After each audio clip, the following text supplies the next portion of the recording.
Hola, ¿cómo están? Bienvenidos a Red Iberoamericana, la serie. Este espacio es creado por la Red Iberoamericana de Observatorios y Organizaciones de Seguridad y Paz con el propósito de cumplir con uno de nuestros objetivos fundamentales, que es generar trabajo colaborativo entre los países de la región, siempre en clave de construcción de seguridad ciudadana, seguridad pública y paz territorial.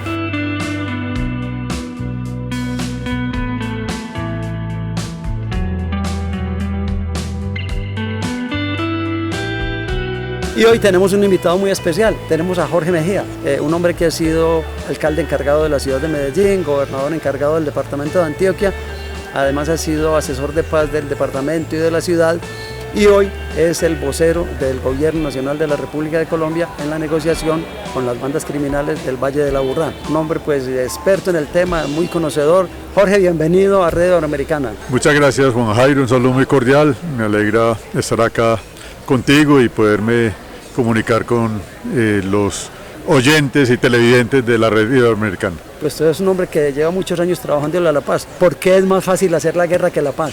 La guerra desafortunadamente ha sido una constante en la historia de los habitantes de este continente, particularmente en el sur. En Colombia particularmente han sido más los periodos de violencia que de paz. Desde la fundación de la República hace 200 años, la guerra se ha convertido en un instrumento de la política, generadora de votos para muchos movimientos y partidos políticos, y por eso su recurrencia y su permanencia. Lograr la paz implica concitar afinidades, uniones, identidades que no son fáciles de lograr, y en países tan polarizados políticamente como los nuestros se hace muchas veces una odisea, se convierte en un sueño el tema de la paz, pero bueno, hay que luchar por ello. Bueno, es decir, estamos hablando de la guerra de actores beligerantes, de actores políticos, pero también hay otras guerras que hay en los países de la región, muy encarnadas en las organizaciones criminales, que han logrado poner en jaque inclusive los gobiernos por su capacidad logística, por su capacidad de control territorial, de incidencia en la ciudadanía. ¿En qué ocasiones es más adecuado el diálogo para reducir esas violencias en los países de la región? Yo creo que siempre el camino más positivo, más viable es el diálogo, y particularmente en países como los nuestros, donde existen estructuras que se han logrado consolidar porque ejercen control de los territorios, ejercen control social, ejercen control de sectores de la economía e incluso de sectores de la institucionalidad. Estructuras que tienen 30, 40 años de existencia, que han soportado la presión y la persecución por parte de las autoridades, que no han sido derrotadas militarmente, y por lo tanto el único camino que queda para lograr su desarticulación es el diálogo, es la conversación. Es el ejemplo que estamos llevando a cabo actualmente en nuestro país, en Colombia. Hombre, hay cambios muy bonitos. Por ejemplo, en México nosotros trabajamos con Acapulco, segundo o tercer lugar tal vez en el ranking incómodo de ciudades más violentas del mundo, en el finales del 2017, y a final del 2019 lo entregamos en el lugar 13. O sea, la ciudad iba en un ascenso maravilloso, pero lamentablemente por los cambios de administración y por hechos políticos se deshacen unas políticas que estaban dando resultados y decaen. Esas economías ilegales son muy fuertes en las guerras que hay en América Latina. ¿Qué lugar ocupan esas economías como generadoras de violencia? No, las economías ilegales particularmente son un componente muy importante en la actividad económica en general. No hay estudios que den cuenta de la magnitud o de lo que representan esas economías ilícitas respecto al conjunto de la economía, pero indudablemente que los recursos generados por el narcotráfico, por la droga, por la extorsión, por el secuestro en estos países son voluminosos, y por eso son muy significativos, porque además no es solamente lo ilegal, estas estructuras delincuenciales ya no solamente tienen control sobre ese tipo de economía, sino incluso economías legales, sectores del transporte, sector inmobiliario, sector de la construcción. Allí hay presencia de economías de dudoso origen, y por eso la lucha contra esta base que soporta la delincuencia organizada en nuestro continente es tan difícil, porque hay vínculos que los atan no solamente a las economías ilegales, sino también con las economías legales. Sí, Jorge, pero permítame, le hago una contrapregunta, porque si bien es cierto hay economías legales que ya están funcionando derivadas de esos procesos, también es cierto que la economía ilegal sigue siendo la más atractiva por la alta rentabilidad. Casos como el tráfico de estupefacientes, tráfico de armas, tráfico de migrantes, control territorial local, lo que llaman derecho a pagar piso, lo que llaman en Colombia la vacuna, son negocios, llamémoslo así, negocios ilegales que generan unas cantidades de dinero inconmensurables que permiten no solamente crear ejércitos para mantener ese negocio, sino además construir una base social muy fuerte. ¿Qué reto tienen los países de la región frente a esas economías ilegales? Sí, porque además de esa relación de costo-beneficio muy favorable al beneficio para las organizaciones delincuenciales por la alta rentabilidad que perciben por ese tipo de actividades, está el hecho de que el Estado en general en estos países es una fuente generadora de impunidad muy alta, de incompetencia para perseguir esas manifestaciones del delito, y de allí que eso le genera confianza a quienes participan de esas actividades. Prefieren arriesgar sabiendo que será mayor el lucro que el riesgo que tienen con las autoridades como consecuencia de la persecución, de la cárcel o la muerte incluso. La impunidad es un estímulo para que muchas personas se animen a ser parte de estas actividades, para que se organicen, para que se conformen estructuras alrededor de las mismas, y eso es un aliciente que desafortunadamente es muy difícil de erradicar, pero yo creo que con voluntad, con decisión, entendiendo que hay que atacar las causas, las raíces que tienen que ver con la altísima demanda. Mientras haya demanda, mientras haya quien genere consumo, va a haber quien oferte. Va a haber quien ofrezca ese tipo de productos, particularmente en el campo de la droga.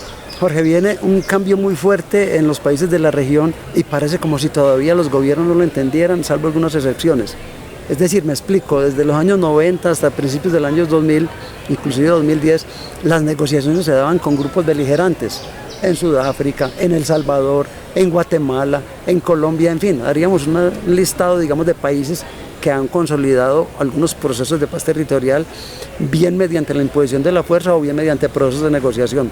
Pero hoy el gran problema de América Latina, quien lo creyera, es muy superior al de los actores armados beligerantes, y es la criminalidad. Entonces un reto al que se enfrentan estos países es cómo adecuar la legislación, cómo hacer que la normatividad legal siga protegiendo al ciudadano, pero le permita a unos actores que hoy tienen mucho poder y mucha fuerza acogerse a las leyes de su país y poder ingresar a la legalidad bajo unas condiciones muy claras, desde luego de justicia, reparación, pero sobre todo de garantías de no repetición. Sí, ha habido unos cambios muy significativos en estos países que han hecho que las dinámicas de la violencia se transformen. Hasta hace muy poco el escenario natural de ese tipo de organizaciones era lo rural, era el campo. Hoy estos países se han urbanizado. Urbanos, claro. En menos de 50 años hemos pasado de ser países eminentemente rurales a ser países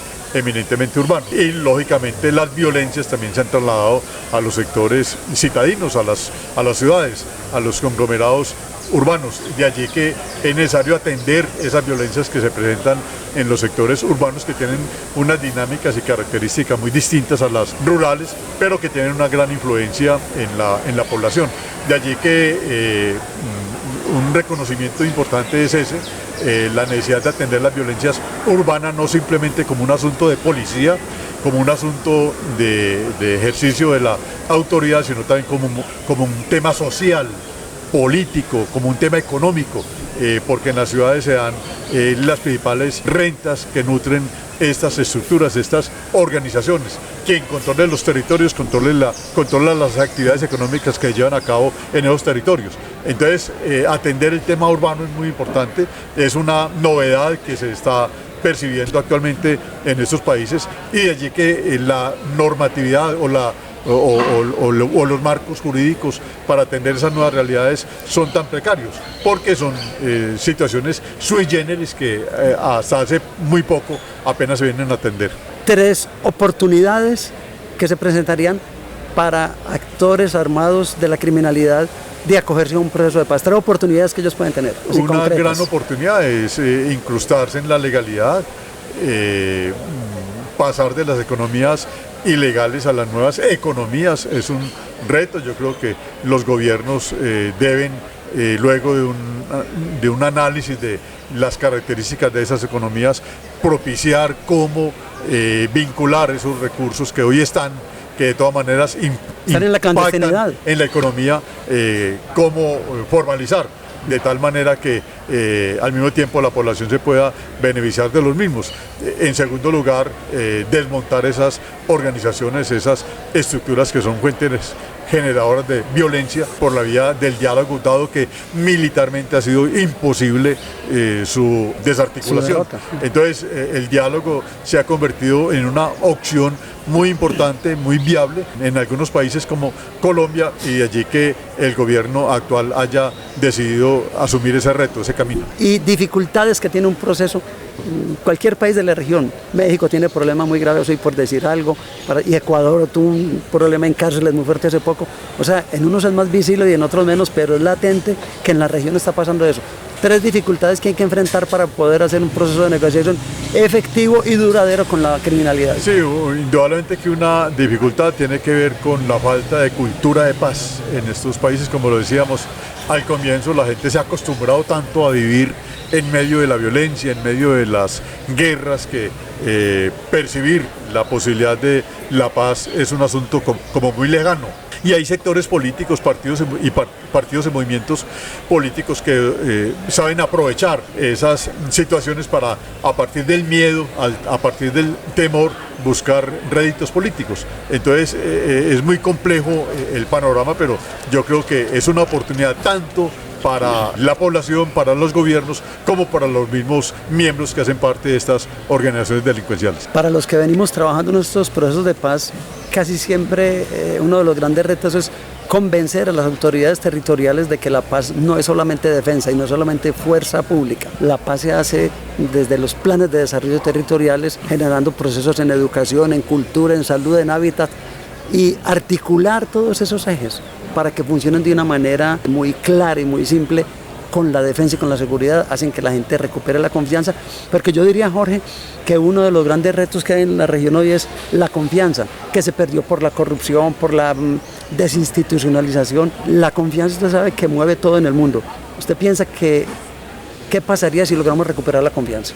No, es fundamental. Hay que recuperar el principio que soporta las democracias, cuál es que el ejercicio de la autoridad debe estar exclusivamente en manos del Estado. El hecho de que se permita que haya otros actores, en este caso ilegales, que ejerzan autoridad, que ejerzan control territorial, que ejerzan justicia, que administren justicia en muchos territorios, incluso el tema de la tributación, eso deslegitima a los estados, eso deslegitima los regímenes democráticos, y por eso recuperar esas competencias constitucionales de estos gobiernos es clave, por cuanto eso deslegitima la democracia, y por esa vía su ejercicio se hace mucho más complejo, mucho más difícil. Entonces, lograr que el monopolio de la fuerza radique exclusivamente en el Estado es un propósito fundamental en aras del fortalecimiento de la democracia en estos países. Dentro de su relacionamiento con las estructuras criminales del área metropolitana, de acercamiento a un proceso de paz territorial, ¿usted ha encontrado que hay buena voluntad, que hay interés real, o cree que es simplemente un proceso que hay que vivirlo? Interesante también conocerlo. Sí, Colombia vive hoy un momento muy interesante en su historia. Hay un convencimiento por parte de casi todos los actores generadores de violencia de que el mejor camino para desmontar esas fuentes de violencia es el diálogo, es la negociación entre el gobierno y esas organizaciones. Eso es resultado del convencimiento de que no hay otra vía para lograr mejores oportunidades de crecimiento, de desarrollo económico, de desarrollo social, que reducir la violencia a su mínima expresión, desactivar las fuentes generadoras de la misma, atender las causas que tienen que ver con los problemas de tipo social, con la pobreza, con la inequidad, la desigualdad que tanto existen en estos países y por lo tanto la convivencia es un anhelo que tenemos todos los que habitamos estos territorios en aras de poderle garantizar un mejor presente a los pobladores y un mejor futuro a los mismos.